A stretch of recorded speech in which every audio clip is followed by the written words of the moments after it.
everyone, and welcome back to the Consummate Athlete Podcast. I'm Molly Herford, author of 4 books on cycling, writer of all things fitness related, and doer of most things fitness related.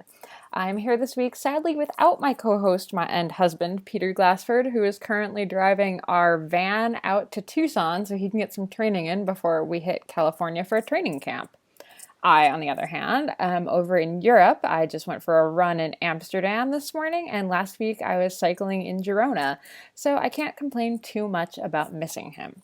However, talking to Lindsay Webster does in fact make me miss my husband because she and her husband, who you might remember from one of our earlier podcasts on OCR racing, Brian Atkins, are an amazing couple.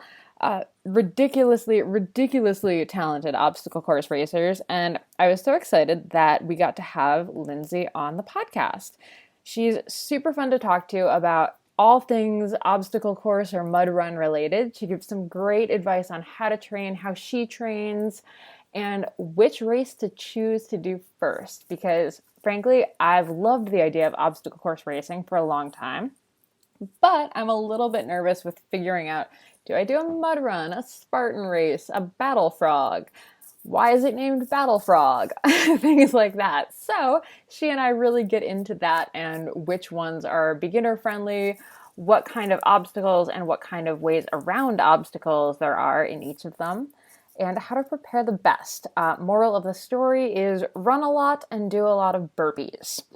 I'm terrible at burpees. Peter is excellent at burpees. We're both decent at running, so you might catch us at an obstacle course race this summer, hopefully.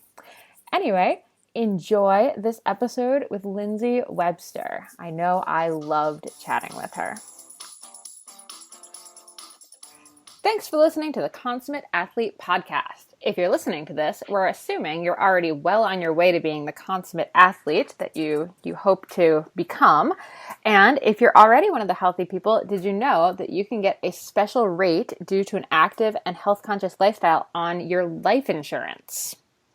Yeah, it makes a lot of sense for a life insurance company to go and, give great rates to healthy people, active people, just like yourself, cyclists, runners, CrossFitters, whatever you're into.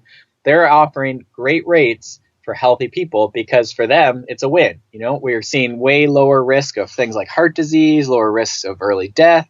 So why not give those people a lower rate on their life insurance?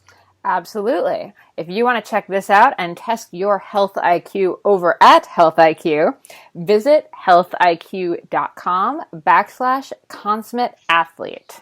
Again, that's healthiq.com/consummate athlete. We'll have a link in the show notes as well if you don't have a place to write it down. Definitely worth checking out. It's a huge savings and just such an awesome thing to do, seeing a company is supporting, really active people like yourself. And they're supporting this podcast. I mean, if you're just even like, I don't know about this, I don't even know what life insurance is, why don't you go over? They have some pretty cool quizzes, actually. They have some cycling quizzes. They have a weightlifting quiz that I took. I got a question wrong, and I had to retake it because I couldn't possibly have not gotten 100%, so I had to retake it. So, I mean, it's a pretty neat website, actually. So if you just go check it out, that'd be awesome. Again, healthiq.com/consummate athlete. Go check that out. We'd appreciate it, and I think in the end, it might just save you some money. Absolutely. Thanks for listening, and enjoy the rest of the show. All right, Consummate Athlete Podcast. I'm here with Lindsay Webster, who is an obstacle course racer, which seems like the coolest career choice ever. So, Lindsay, welcome to the podcast. Thank you. Thanks for having me. And yes, definitely pretty much the coolest career ever. I'm pretty lucky. And you're super lucky because you also have a partner in crime. So we actually interviewed your husband as one of our first ever episodes. So how is it, first of all, just being in a house with someone doing the exact same thing as you? It's pretty cool. A lot of people would say, as a full-time athlete, it's not like you get up and go to work all day long and then come home and see each other at night. Mm-hmm. We're together pretty much all day, every day. And we have the same lifestyle. So our jobs are to train, so we do a lot of our training together, and it seems to work out really well for us. And sometimes he'll go away for a couple days at a time on training camps that he just went ice climbing like overnight, which I don't know. I love climbing, but I'm a bit scared of heights, so like I stick with indoor stuff. Yeah. Yeah, so we kind of work it out so that like, we still have hobbies and like spend some time apart, but I think because we're like newlyweds, it seems to be working pretty well for us. Yeah. We don't spending a lot of time together. Yeah. That's you guys are in about the same boat that Peter and I are in. So, which you guys were married like just after us. So. Exactly. So I was gonna say we're gonna have to do some kind of like couples retreat style thing where we can let them go do ridiculous things like ice climbing, and we can go to an indoor gym and do indoor climbing. Yeah, we can do our thing and they'll do theirs. I know. He was like, "Do you want to come?" I was like, "That sounds cold." Yeah. It was like -15 out that day. It was not warm. No, that sounds terrible. It's funny because the first few episodes we did, I kept asking people how they balanced training because most people had like active partners that we interviewed, and then we've kind of gone away from that. But I think you answered that really well as far as having your own thing, but also doing some training together. Yeah. How have you guys managed? And I'm going to get back into how did you get into OCR and all that stuff, but I'm really curious. How do you guys balance training together at different ability levels, right? Like men and women. Unfortunately, not quite the same. Well, I mean, it's kind of like, I'll give you, I guess, the longer answer. Like, when we first started dating, obviously we had all the same hobbies and stuff, but we ended up having 2 other roommates who were also guys. So for like years, it was me trying to keep up to those 3. Oh. And over the years, like, I've just kind of learned to say, like, today I'd like to have a harder day, so I'll try and keep up, but I've gotten a lot better at also saying, like, you know what, I'm just going to go my own speed and like you go do your own thing. So we train together on days that like if Ryan has an easy day and I want to do like a tempo workout and go a little bit further, then we'll do stuff together. Yesterday we went cross country skiing and Ryan went out and hammered for a little bit and I was just having an easy ski, and then he came and did his cool down with me. So like nice extra slow for him. And yeah, I guess you just kind of have to be okay with saying, you know what, I'm not going to be able to go that pace today. Yep. Yeah. That definitely just to get to that point. Yes, I was going to say that took me like 3 years, and finally, and even now I still like slightly resent when we're like going and Peter's like at recovery pace and I'm like hard tempo, and you're just like he's just chatting away. I'm like, bite me. Yeah, my heart rate will be at maybe 160, and mine runs pretty high. But then Ryan will look at his watch and be like, my heart rate's 108 right now. Man strength. Yeah, right. Yeah. Ugh, boys. Right. All right, let's back it up. How did you get into obstacle course racing? So what was your athletic background as a kid, and how did you end up doing this crazy sport?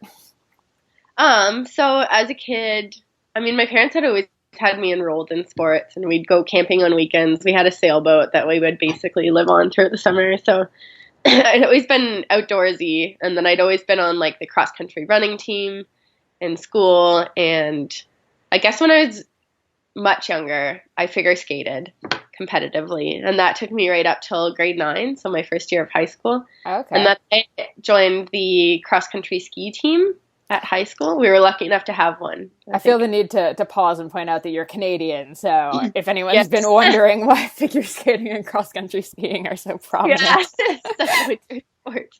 I think not every school has like a cross country ski team either, but I got really into it. And I seemed to be like fairly good at it. So I quit figure skating to focus on that. So I competitively cross-country skied both in school and outside of school. Okay. And then once I went to university, it was basically like cross-country running with the varsity team. And then, and then I got into mountain biking when I met Ryan. So I actually met Ryan, my husband, at a mountain bike race. Oh, really? Okay, so I have to ask which mountain bike race? It was just like a fun Tuesday night race that it's like a weekly series that our friend runs nearby. Oh, okay. Yeah, I just met him there through a mutual friend one night. And then it was actually Ryan who got me into obstacle racing. So I think it was like a year later after I'd met him. And was he just like, you're going to be really good at this, you should do it?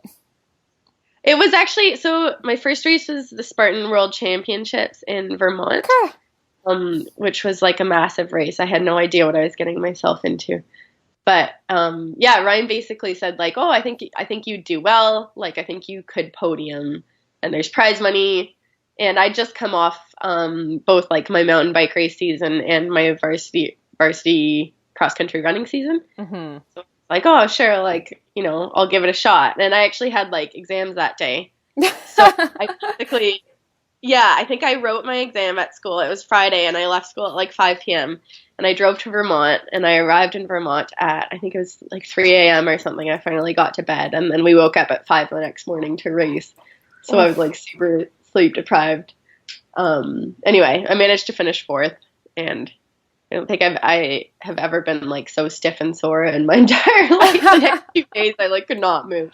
And I was like, that was awesome. I want to do it again. Oh my gosh. First of all, I just want to throw out there that I love how like weirdly parallel our two lives are as far as our various meetings of our husbands. I met Peter at a bike race in China.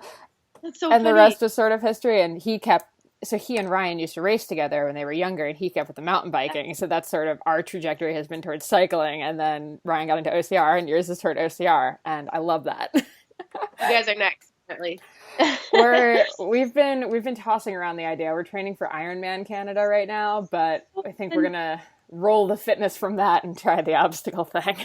Oh my gosh, Ironmans are gnarly. I did one, and I said I was never, ever, ever, ever, ever going to do another one, and now I'm signed up. And Peter... There's something else we have in common, because that's what I told myself that whole first obstacle race. I was like, miserable. Why do people do this? Like, I'm never doing one of these again. And then I finished, and I was like, let's do more. Yeah. I get it. So that first one, though... I mean, did you know what to expect? You'd seen Ryan, I guess, do them before, so you kind of knew what obstacles might be in your path, or totally blind? A little bit of both. So I had done races with like my work group before, but we kind of all run as a group, so it's like, you know, we just jog together and it's a fun social thing. But I had no idea how competitive the sport had got. Like by the time I did that first race, there was already pro athletes in the sport that were sponsored and like making a living off of it. And I just had no idea what kind of competition I'd be up against. So I remember like the start gun went off and these girls were flying. I was like, pro. And I was like, they're just excited. Like they'll settle in. You know how people go really hard off the start. Pace will slow down, and it never did. And I ended up running that hard for, I think it was either 4.5 or 5.5 hours. And like I had done no upper body strength training, so my whole body literally cramped. Like I never cramped before until that race, and I was like, this is what people are talking about. Yeah. I get it now. When you just like roll around on the ground screaming. Yep. I'm just picturing like trying to wake up the next day from that, like not even being able to like push yourself out of bed. Yeah. Oh man. Yeah, it was easy. Oh my gosh. Okay, so then you did the first race. You did really well. How did it kind of morph into the career that it is now? And also, what year was that? That was it 2013, 14, 15, 2014. Okay. 2014. Yeah. And I guess that was pretty much the last race of the season. So I had kind of all winter to come around to the idea of me wanting to do more of the sport. And then I signed up for a Battle Frog race. I think it was in February the next year. And I actually trained for it because I was kind of like, I want to see how good I can do at this sport if I actually like train properly for it. Yeah, so I signed up for a Battle Frog race, which was the following February. So I think I had like 4 months or something to train. And then I ended up winning that Battle Frog race. And then it just kind of spiraled and I kept doing, I think Ryan and I did like 25 races that year, which doesn't sound like that many, but it ended up being like almost every weekend, every other weekend kind of thing. Yeah, that's a lot of races. It was quite a bit. So I kind of built my race resume that first year. And then by the time the next year rolled around, I had found myself some sponsors and stuff. So yeah. Okay. So I think you kind of just hit on one thing that kind of confuses a lot of people when they're getting into OCR, which is there are so many different ones, right? You did the Spartan one, and then you're mentioning Battle Frog, and I know there's Yeah. a bunch of other ones. So first of all, I guess which one is your favorite series if you had to pick one? And second, like are there any like distinguishing characteristics of each that differentiate them? Yeah, they are all a little bit different. Like I know if you're just coming into it, they all pretty much sound the same and you're like, just pick one, but they are a lot different. Mm-hmm. I used to really like the Battle Frog races, but that company has since shut down. Oh, So okay. now I think my favorite is the Tough Mudder races, which I would highly recommend. I think this year they're starting what do they call it? It's not like it's like a half mudder or something. So they used to be about 20 kilometers, and now you can do ones that are 10, which is a bit more reasonable for people who Yeah. have never done an OCR before. But their obstacles are really teamwork based. So a Okay. lot of them are actually like you can't complete them by yourself. You need other people out on the course to help you do them. Okay. Unless you do a lot of them, you'll never be in a situation where you're alone out there. There's Mm-hmm. always other people around you. So, like, if you don't have a friend to sign up with, then don't worry about it. Okay. It's such a cool community, and you'll meet people out there, and you'll end up like running beside somebody. Mm-hmm. And what else? Yeah, so the Spartan races are kind of the obstacles are more like beat you down mentally kind of thing. Mm-hmm. Takes a lot of like willpower and mental grit. Because the obstacles aren't, I wouldn't call them not fun, but like they do make you carry a bucket full of rocks, which is my least favorite obstacle out of Yeah. an obstacle race, which I mean, it's pretty like miserable. You just have to get through it. And then they have a lot of other fun obstacles too. But yeah. And then there's a Canadian series called Mud Hero that's really family oriented, and their obstacles are like fun but challenging. They're a lot more doable. Mm-hmm. Like if you don't have a ton of upper body strength and you can't do a chin up or something, then that's kind of like a fun, more fun yet still challenging race. Yeah. What else? Savage Race is really fun. I think their obstacles are mandatory and they have these like big, really fun obstacles. Okay. Yeah. Anyway, there's so many out there. Yeah. I feel like I'm confusing people even more. I know. Whenever I try to think about getting into it, I start kind of going down this rabbit hole of like looking at all of the different series, and then like I get confused, and then I just like end up being like, I'm not going to do it this year. Next year. Yeah. So Yeah. I think Anyway, if anyone ever has questions, just like shoot me a message on Facebook. On Facebook, you can find my athlete pages, Lindsay Webster OCR. Perfect. So yeah, just send me a message and I can, help figure out which would be a good one for you. Perfect. Yeah, we'll link to that in the show notes. I feel like someone should have done like a quiz or something that you can go to and like click like what kind of obstacle do you think sounds fun, and like pull out which series makes the most sense for you. That is such a good idea. I'm gonna have to like delete that from the podcast so I can like trademark it and make it. Yeah, you should. I think that would get a lot of traction. That would be awesome because I need it. It's like a permanent link too that anybody can sort of research and pull up. Exactly. All right. So you mentioned the teammate type things. Do you have any advice for, I mean, you said you did it with some work friends earlier, dealing with teammates, because I feel like that's got to be such a thing. And I know Ryan has done the like 4-man and the 2-man 24-hour. Any good advice you guys have come up with for dealing with like a team in those kind of heated situations? I mean, I don't know. Usually it's not an issue. Like when I did it with my work group, there's obviously some of us that wanted to jog the whole thing, and other people just got to a point where they wanted to slow down to a walk. So like after a certain point, we kind of divided into 2 groups, which I don't know, everyone was fine with. As long as you kind of communicate, then it works out okay. I think communication's probably pretty key. And when Ryan picks his teammates for the 24-hour events, like it's just people who have the same goals kind of. So they outline what their goals are. And I think one of their goals was, well, obviously they want to be running for all 24 hours. So each and every teammate put in like these crazy hours of training to get themselves for it. Yeah, and I will say we Peter and I went running with one of Ryan's teammates like probably 2 or 3 weeks after it last year, and Oh. he was still dying from that. Oh, I believe it. Yeah. It took me about, I think I did that race this year, and it took me about a month to fully kind of recover. Yeah. So, yeah. And it's not great timing too, because that's when like the weather in Canada starts sort of going downhill. So it's not. Yeah. Yeah, I mean, it's true. I don't mind it. Like, I love snow, and then I love the summer. I don't like the in-between seasons where it's just muddy and like you can't really do anything but run. yep. It's like too muddy to bike, and you can't ski yet, and yeah, Mhm. so you just end up getting really tired of running. Exactly. Exactly. Okay, so you've picked your first, obstacle course, mud run, whichever you've decided to do. What are some of the obstacles, I guess, that are kind of common between all of them, or are there any that are sort of common? Yeah, there's one called the Platinum Rig, which I think most races have some version of. It's basically an upper body strength based thing where they put together like different upper body strength based obstacles into one kind of rig. So they'll have a couple monkey bars that you go through, and then you have to jump onto like a hanging rope, and then you go from the rope to like a sort of vertical hanging metal bar, and then you'll go from that back to monkey bars, and it's like they're really fun. The different races make it harder or easier.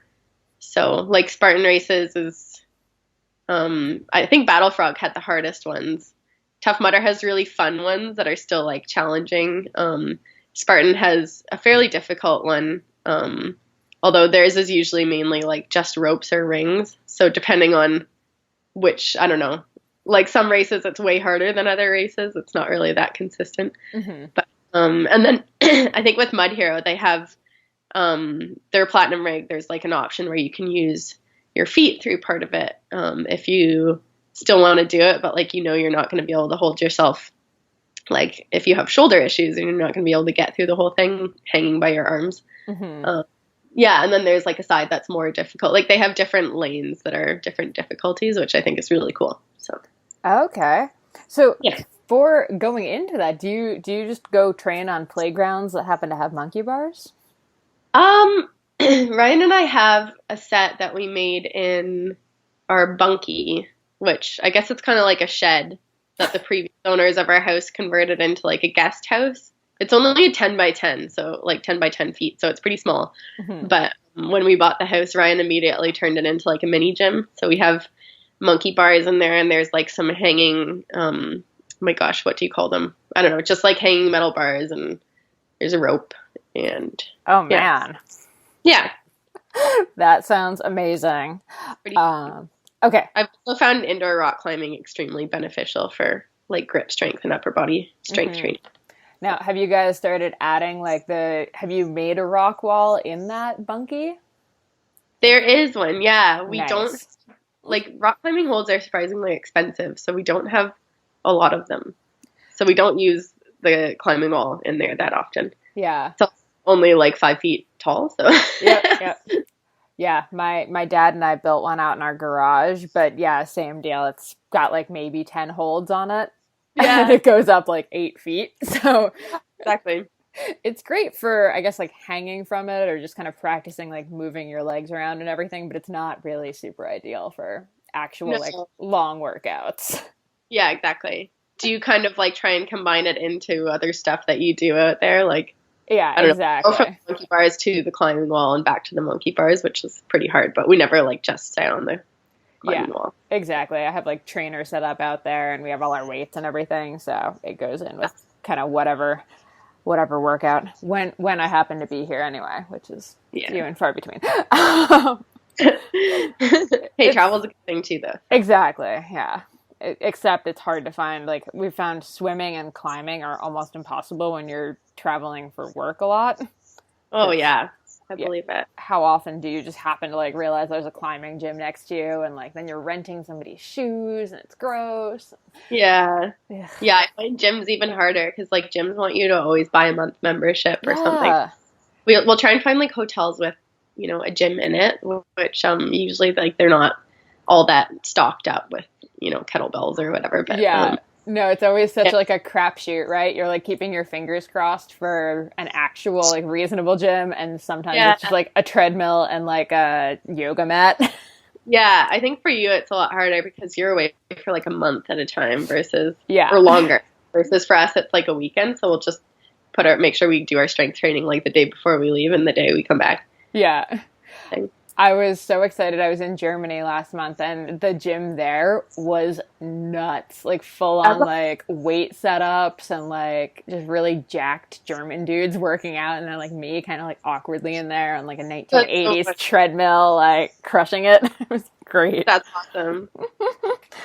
On the topic of treadmills, though, the other thing I wanted to ask about is the running versus the strength, because I think people tend to forget that like 20K is still a crapload of running in an obstacle race.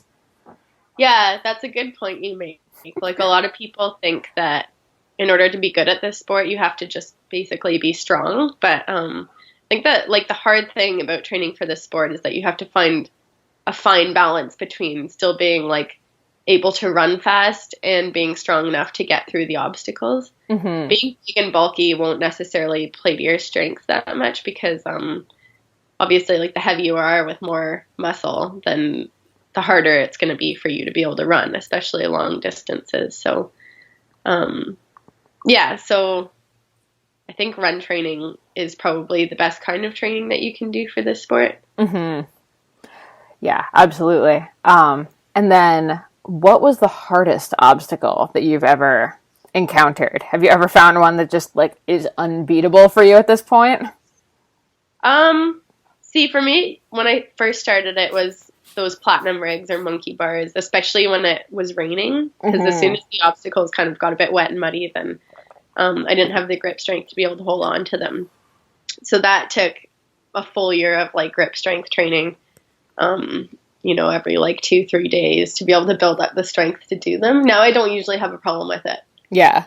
On the topic of grip strength, how do you train for that other than climbing? Yeah, mostly indoor rock climbing, and our climbing gym also has a bit of a gym to it. So like I'll throw in between like bouldering sets, I'll throw in some leg and core strength training. Mm-hmm.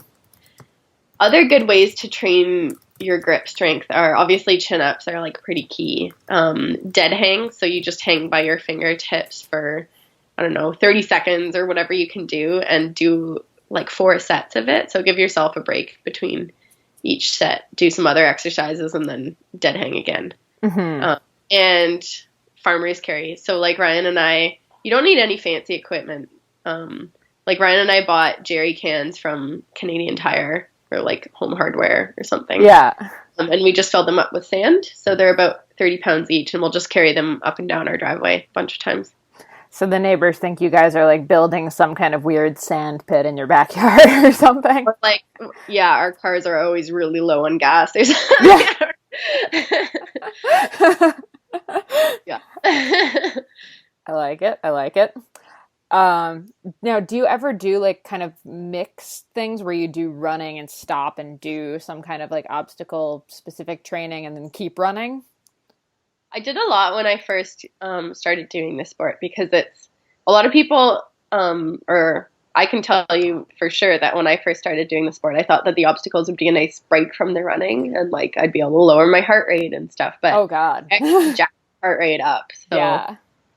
It's kind of the opposite of what you would expect. So when I first started doing it, like there's a local track that has a jungle gym next to it. So I would go do like, an 800-meter repeat on the track, and then go like do the kids monkey bars after, or like some dips or something, and then go back and run some more.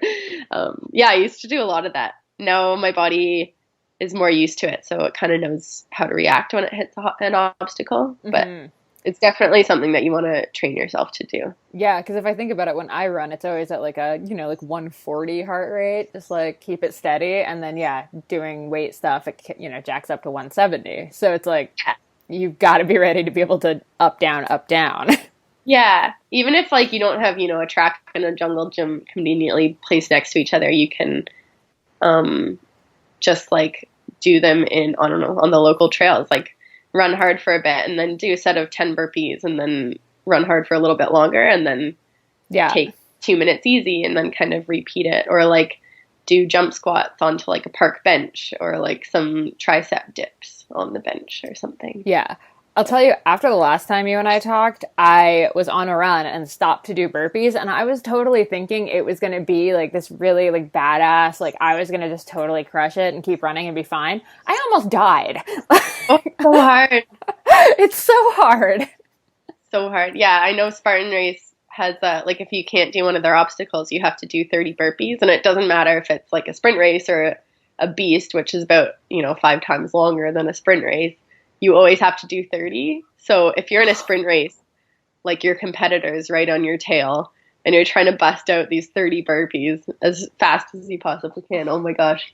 Yeah. Oh, you stand up after you do them and you can barely walk straight because you're like, Yeah. so dizzy. Yeah, it was embarrassing. I legit thought like, oh, busting out 25 shouldn't be a problem at all. And I got through like 10 and I was like, I'm dying. 20 is a lot. Yeah. But I'm like, man, like I strength train. How is this so hard? But they're so I hard. don't know if it's like I don't know, you're up and down. So like maybe the blood kind of goes to or something. But yeah, 10's a good, nice, rounded burpee number. But as soon as you go above that, they start to get really difficult. Yeah, I was embarrassed for myself. Thank God no one's around. We've all been there. Yeah. Oh man, so I feel like that's one thing that's worth practicing as a beginner. It's just do burpees. Like they'll get you in shape. They can't not get you in shape. Definitely. Everybody hates them, but they are good to do. Yes.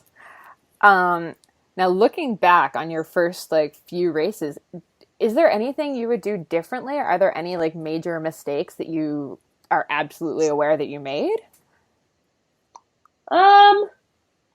Yeah, I was pretty lucky for the most part, and obviously I had Ryan to coach me through how to train for these things, so which was awesome. But one thing that I did run into was during some of the races have mandatory obstacle completion, and I think I was in first place. This has happened a couple times, but the first time that I did this, I was in first place, hit an obstacle that I couldn't do. I think it was a set of wet monkey bars.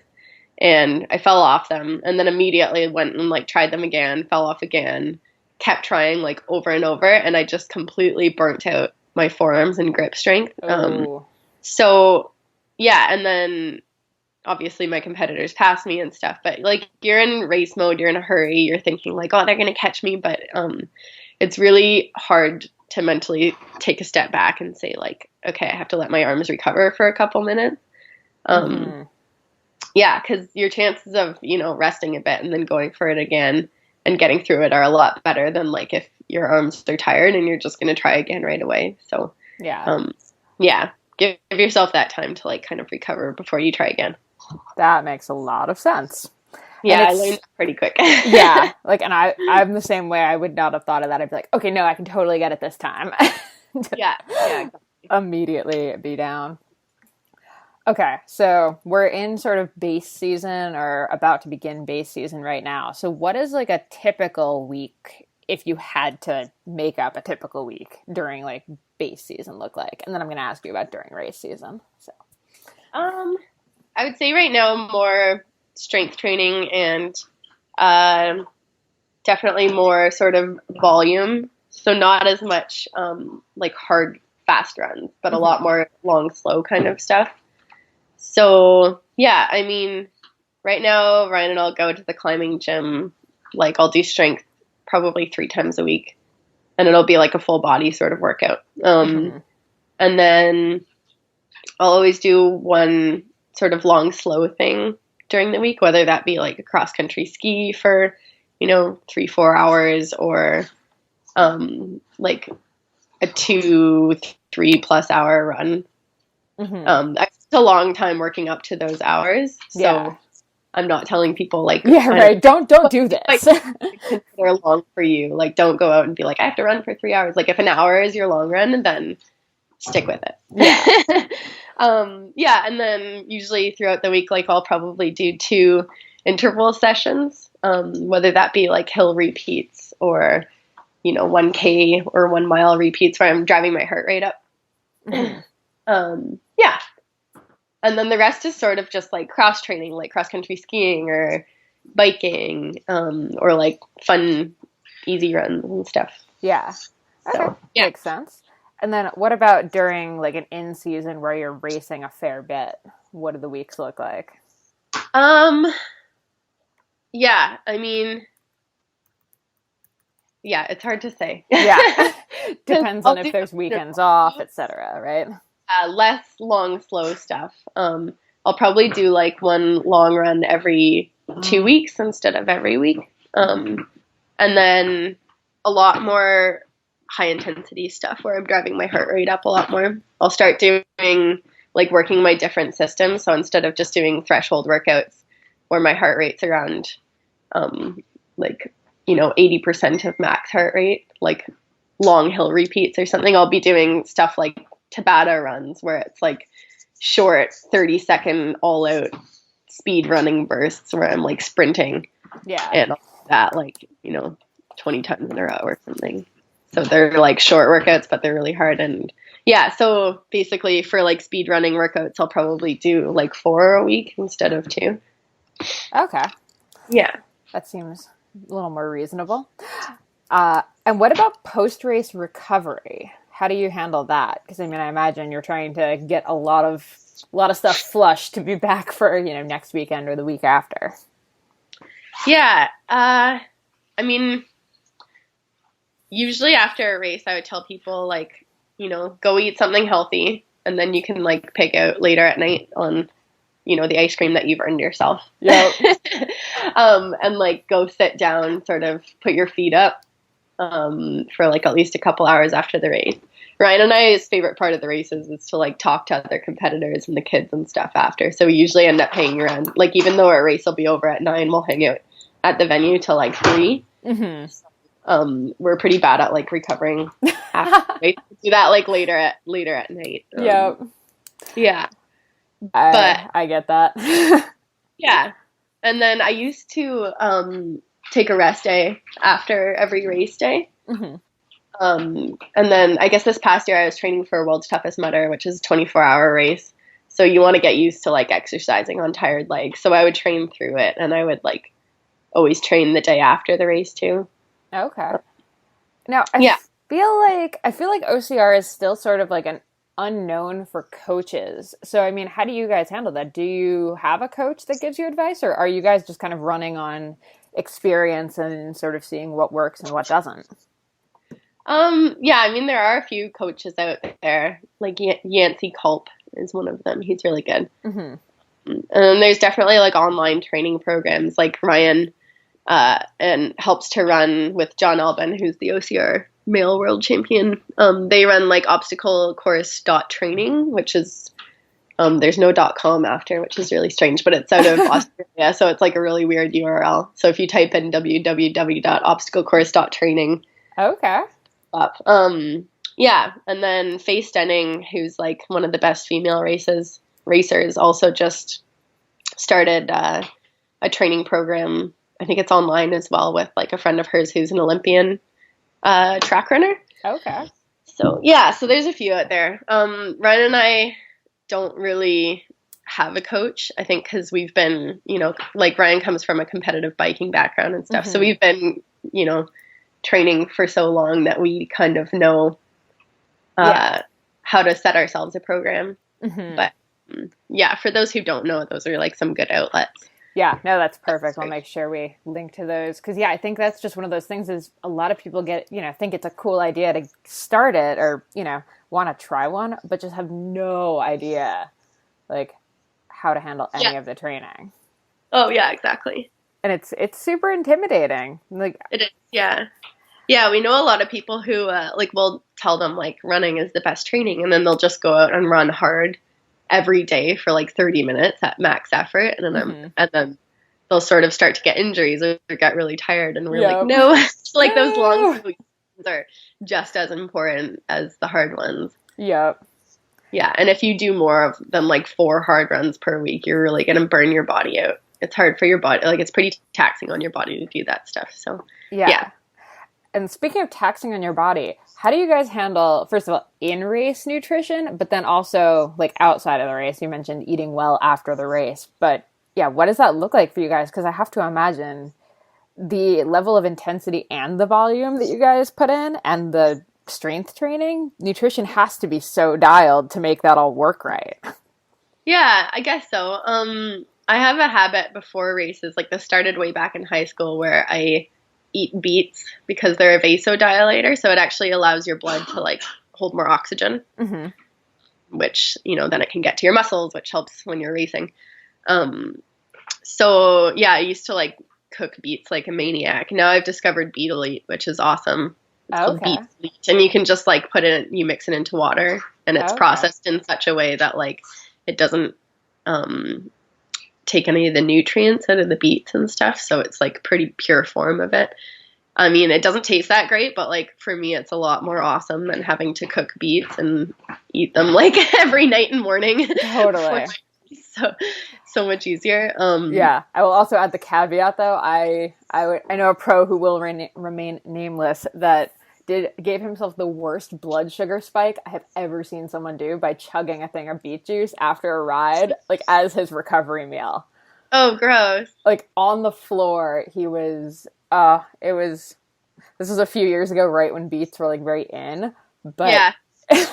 We learned from that. We make sure there's something under the beets. Yeah, definitely. During a race, I'll always bring like a few gels, which I'll take throughout the race. Just kind of keep my body going. And then after the race, I'll usually eat something like healthy, like, I don't know, a smoothie or something, or like, yeah, I don't know, something healthy. And then later that night, I'm like, okay, it's dessert time. Everything. Yeah. Reward yourself. Yep. Yeah. And then the rest of the time, Ryan and I's diet is pretty normal. Like, I know a lot of people restrict themselves from, you know, eating gluten and stuff because they feel like they have an intolerance, or they find it really helps them or makes it difficult for them to adjust to time changes, or like different reasons. But Ryan and I have experimented, you know, eating stuff and not eating stuff. And if I don't find that it makes a difference, I'm not going to cut it out of my diet. I feel then like people just develop intolerances if you just stop eating something for a few years. Absolutely. Again, like, yeah, your body will be like, what is this? So yeah, we eat pretty normally. Like we, you know, eat gluten and dairy, all that fun stuff, but definitely a lot of like home cooked stuff and fruits and vegetables. Yeah. Makes sense. And I think eating enough is probably another thing when you're doing strength training and hard runs and long runs and all that kind of stuff. Yeah, we don't really, like we eat when we're hungry and stuff. It's not like we like count our calories or anything, which is, can get people into like bad spiral. Yes, absolutely. Just their body and do what feels right. I love it. All right, this is going to be a very open-ended thing, but best part of OCR racing, what makes it all worth it? Oh my gosh. Yeah, I know. Just you know, really simple question.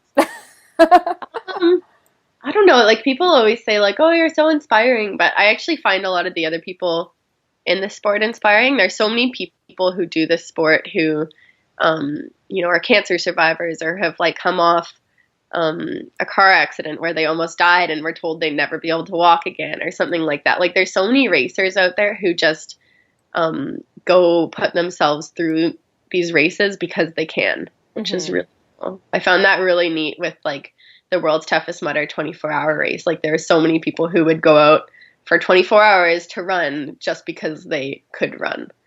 And like I couldn't even last all 24 hours. I quit after 18.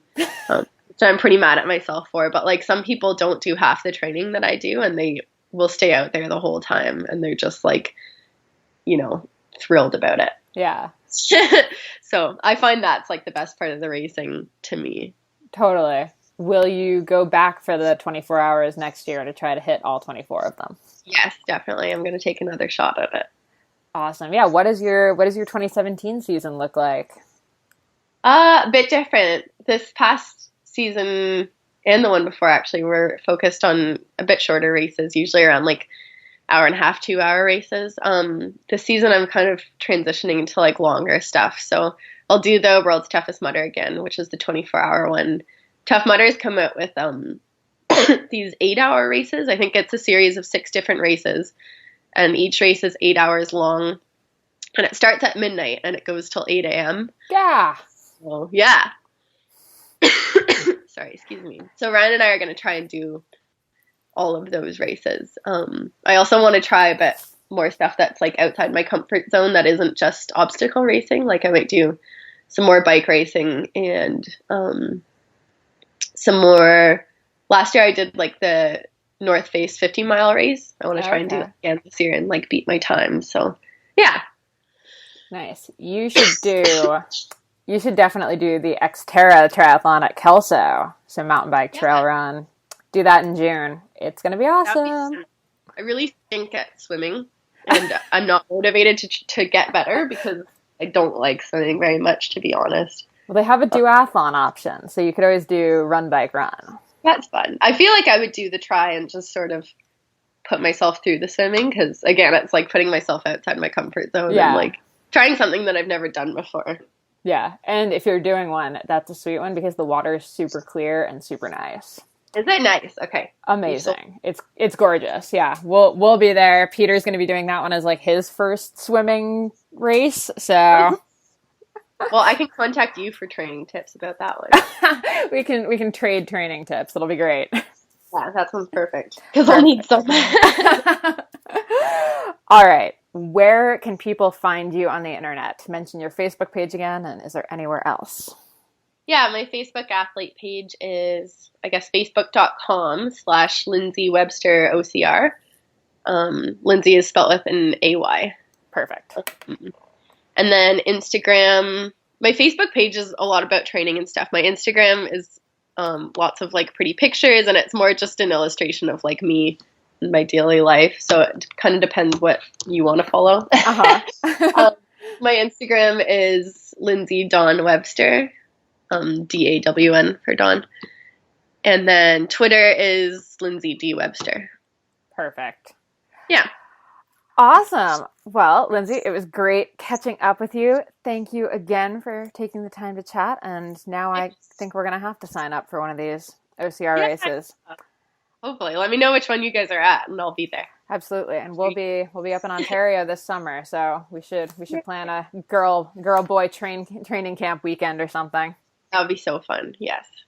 Awesome. And thanks again for having me and have so much fun on your next. You said Belgium, right? Yeah. Belgium, Netherlands, Spain, Italy, and then to California till May. The usual. Thing. I mean, a lot of time to be away from home, but also pretty. Yeah. Can't complain too much. Yeah. Enjoy the experience. Thank you. Enjoy the rest of winter in Canada and we'll chat soon. Yes, we'll do. All right. Bye, Lindsay. Bye. Thanks so much for tuning in to the Consummate Athlete podcast. To check out all of the show notes for this episode, you can head over to consummateathlete.com, and we would love to hear from you about what you thought about the podcast. You can find us on Twitter and Instagram at Molly J. Herford and at Peter Glassford. And we would also love it if you would pop over to iTunes and subscribe to the podcast so you can tell every time a new episode, a new sport comes out.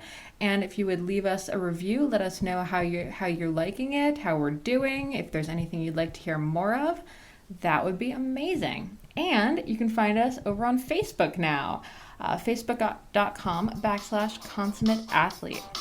Thanks again for tuning in, and we will see you next time.